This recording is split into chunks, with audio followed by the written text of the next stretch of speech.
പണ്ടൊരു കാട്ടിൽ കരുത്തരായ 3 കാളക്കൂറ്റന്മാരുണ്ടായിരുന്നു. അവർ വലിയ ചങ്ങാതികളായിരുന്നു.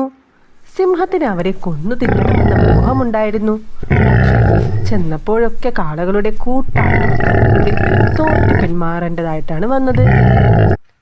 ഈ കാളകളുടെ ഐക്യം തകർത്താലേ അവരെ വീഴിക്കാൻ പറ്റൂ എന്ന് സിംഹത്തിന് അറിയാമായിരുന്നു. ഒരു ദിവസം സിംഹം ആകെ വിഷമിച്ച് മരത്തിൻ്റെ ചുവട്ടിലിരിക്കുമ്പോൾ സിംഹത്തിൻ്റെ ചങ്ങാതിയായ കുറുക്കൻ അതുവഴി വന്നു. എന്തു പറ്റി സിംഹരാജാവേ, താങ്കൾ എന്തിനാ വിഷമിച്ചിരിക്കുന്നത്? കുറുക്കൻ ചോദിച്ചു.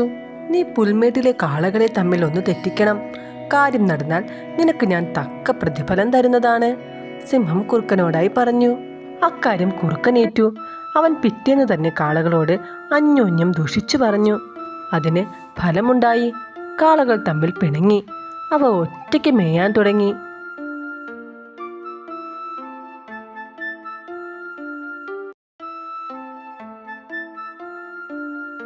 അവസരം പാർത്തിരുന്ന് ഓരോന്നിനെയായി സിംഹം കൊന്നു തിന്നു. പരദൂഷണത്തിന് ചെവി കൊടുത്താൽ അത് വലിയ ദുരന്തമാകും.